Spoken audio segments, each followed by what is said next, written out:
Good morning बच्चों मैं निशा शुक्ला आपकी हिंदी टीचर। बच्चों आज मैं आपको रंग जाति एक ऋतु के बारे में उसका भावार्थ भी बताऊंगी और आपको समझाऊंगी भी। बच्चों रंग जाति एक ऋतु, इसमें कवि बच्चों को ये बताना चाहते हैं कि मेहनत और परिश्रम का फल अवश्य ही मिलता है। बच्चों आपको कौन सा मौसम अच्छा लगता है? हमारे देश में सर्दी की ऋतु और गर्मी की ऋतु, वर्षा ऋतु और बसंत ऋतु। बसंत ऋतु आती है। बसंत ऋतु में चारों तरफ रंग बिरंगे फूल खिल जाते हैं, बड़ी मनमोहक होती है। बसंत ऋतु को ऋतुराज भी कहते हैं क्योंकि इसमें बहुत अधिक सुंदरता होती है। सभी ऋतुओं से ज्यादा खूबसूरत बसंत ऋतु होती है। कविता में सबसे पहले बच्चों हम ये समझ लेते हैं कि कवि क्या संदेश देना चाहते हैं। वर्णन तो उन्होंने बसंत ऋतु का किया है, परंतु वो कहना क्या चाहते हैं? बसंत ऋतु किसका परिणाम है? बसंत ऋतु कैसे हो गई इतनी सुंदर? तो किसी न किसी की परिश्रम और तपस्या का फल तो है इसमें। इसलिए हम अपने मन में एक उद्देश्य निर्धारित करें और विघ्न बाधाओं का दृढ़ता पूर्वक सामना करते हुए लग्न से अपने मन में ये ठान लें कि हमें ये लक्ष्य प्राप्त करना है।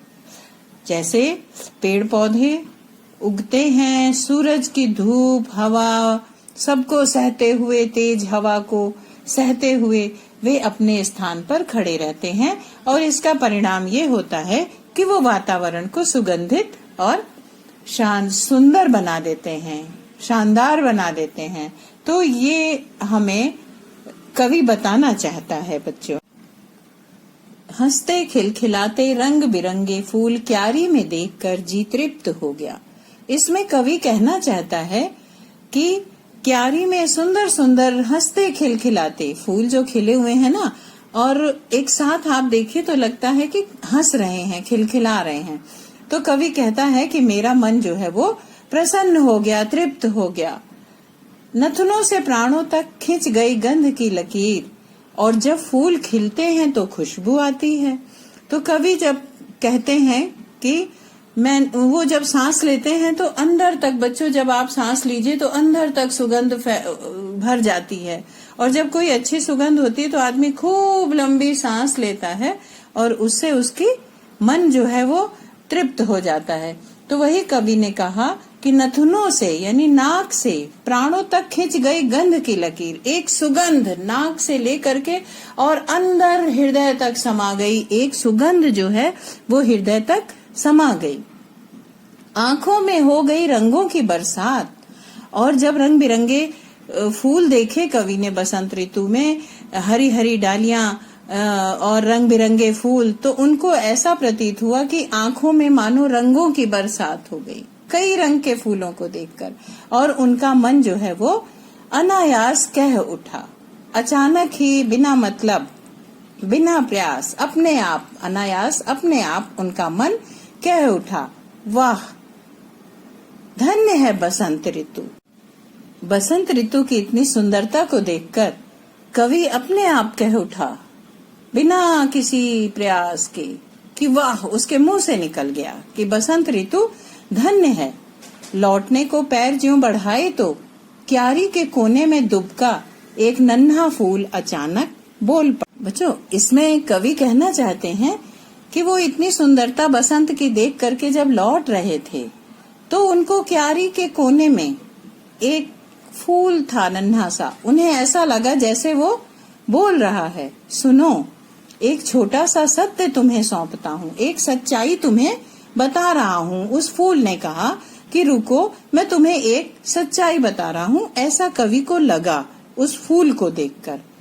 धन्य है बसंत ऋतु, ठीक है।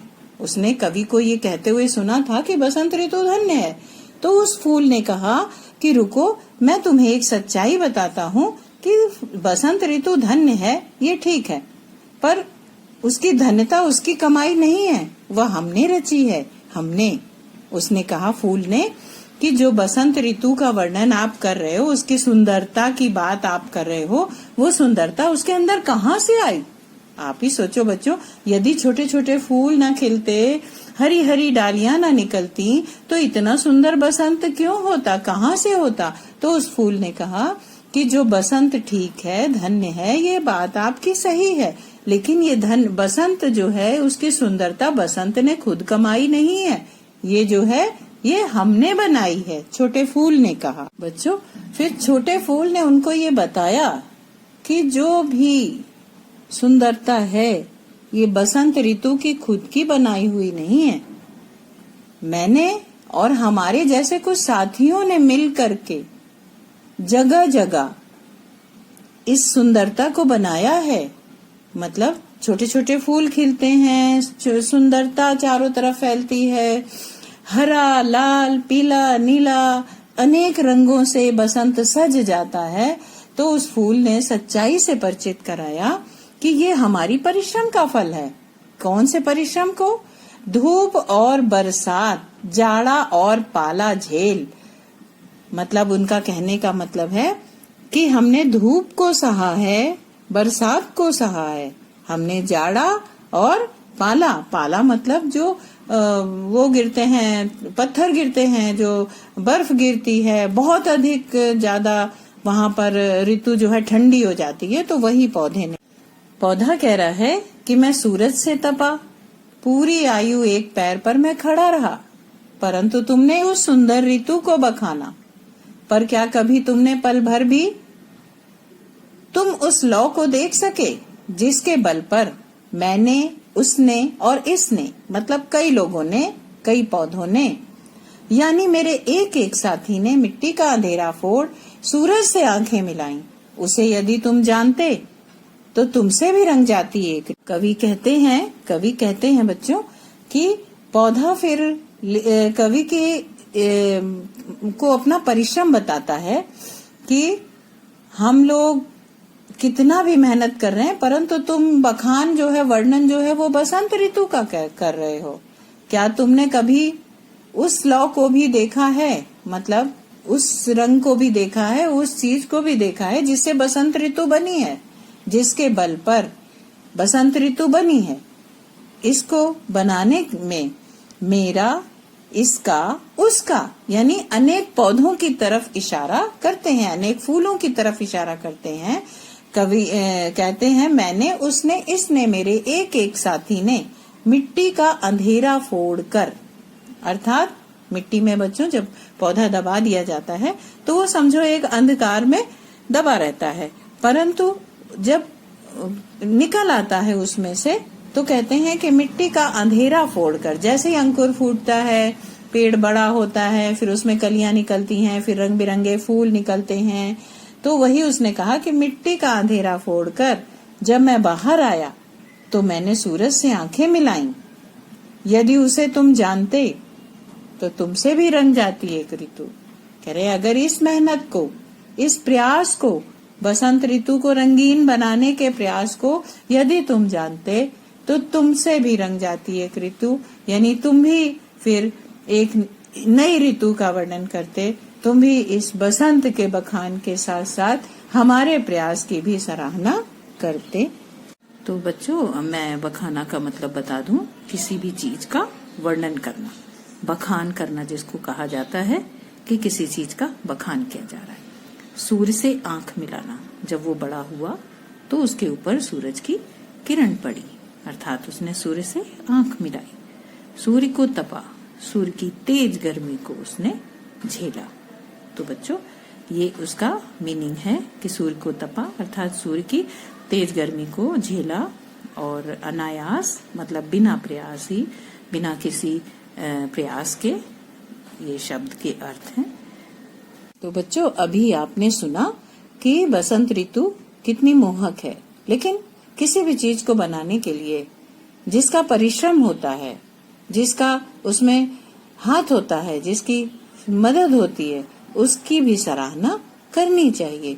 इसके विषय में मुझे एक कहानी याद आ रही है कि नीम की ईंट कहानी में भी लोग कोई अच्छा सा बड़ा सा मकान देखते हैं तो उसकी सुंदरता का वर्णन तो करते हैं, और उस अच्छे से मकान का सुंदर है, अच्छा है, वर्णन करते हैं लोग। परंतु उस मकान को अच्छा बनाने में मदद किसकी है, उसको कोई नहीं जानता। वो मकान धरती पर खड़ा कैसे है? नींव में जो ईंट है उसके बल पर खड़ा है, वो कितनी मजबूत है, और मकान सुंदर बना है।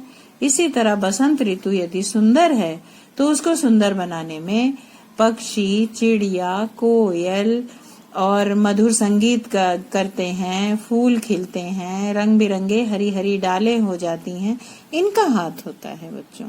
तो ठीक है बच्चों, आप ये आपका पाठ है रंग जाती एक ऋतु, और इसको सुनने के बाद आप इसको लाइक जरूर करिएगा। ओके बच्चों, धन्यवाद।